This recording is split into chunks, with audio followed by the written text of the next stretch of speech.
سے قبل کے بات چیت کو آگے بڑھے، مجھے اس بات کی قوی امید ہے کہ آپ نے اپنے موبائل فون سائلنٹ کر لیے ہوں گے۔ الحمدللہ ابھی تک کسی کا بچا نہیں۔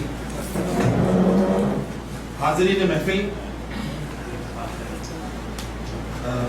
والد محترم سید یعقوب اسد صاحب کی سرپرستی میں نخلستان سخن کے زیر اہتمام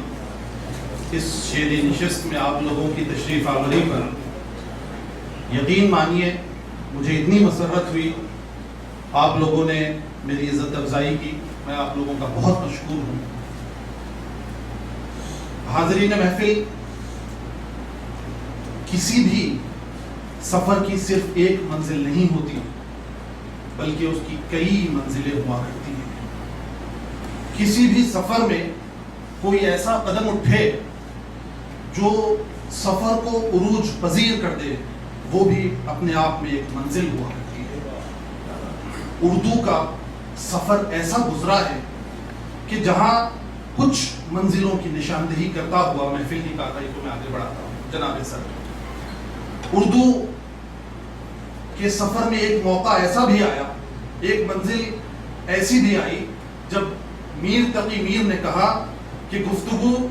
ریختہ میں ہم سے نہ کر، یہ ہماری زبان ہے پیاری ہے۔ اور پھر حضرت داغ دہلوی کو یہ کہنے کی توفیق بھی عطا ہوئی کہ اردو ہے جس کا نام ہم ہی جانتے ہیں داغ، سارے جہاں میں دھوم ہماری زبان کی ہے، سارے جہاں میں دھوم ہماری زبان کی ہے۔ اس شعر میں دونوں مصروں کے تیور دیکھیے، کس انداز سے داغ دہلوی نے اردو زبان کے متعلق بات کہی۔ اور پھر وقت آگے بڑھتا ہے، اردو پر ایک لمحہ ایسا بھی آتا ہے کہ جب جوش ملیح آبادی نے اردو زبان کو نہ صرف ایک زبان کی حیثیت سے، نہ صرف ایک تہذیب کی حیثیت سے، بلکہ ایک محبوب کی حیثیت سے دیکھا، اور جوش ملیح آبادی نے کہا اردو سے مخاطب ہوتے ہوئے کہ ندی کا موڑ چشمہ شیریں کا زیر و بم، ندی کا موڑ چشمہ شیریں کا زیر و بم، تتلی کا رقص ناز سریا کا اوج و خم،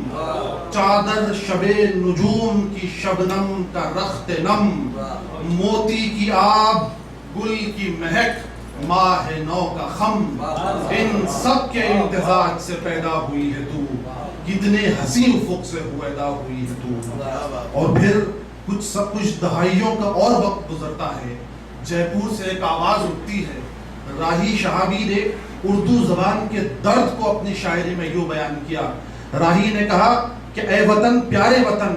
رشک گلستان عدن، تو ہے عنوان روایات درخشان کہن، سنگ ریزوں پہ نچھاور ہیں تیرے لالے یمن، اور خار و قص پر تیرے قربان ہیں دنیا کے چمن، لیکن اے پیارے وطن کچھ تجھے معلوم بھی ہے، تیرے دربار میں ایک اردو مظلوم بھی ہے،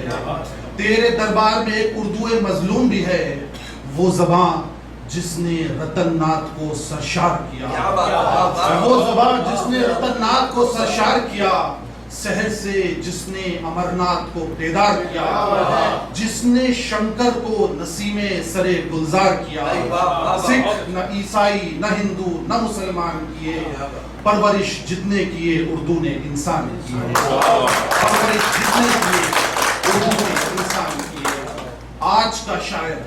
دور حاضر کی آواز اقبال اشر کہتا ہے کہ اقبال اشر اردو کی کہانی اردو کی زبانی کہتا ہے۔ وہ کہتا ہے کہ اردو ہے میرا نام میں خسرو کی پہیلی، اردو ہے میرا نام میں خسرو کی پہیلی، میں میر کی ہمراز ہوں غالب کی سہیلی، دکن کے ولی نے مجھے گودی میں کھلایا، سودا کے قصیدوں نے میرا حسن بڑھایا، ہے میر کی عظمت کے مجھے چلنا سکھایا، میں داغ کے آنگن میں کھلی بن کے چمیلی، میں داغ کے آنگن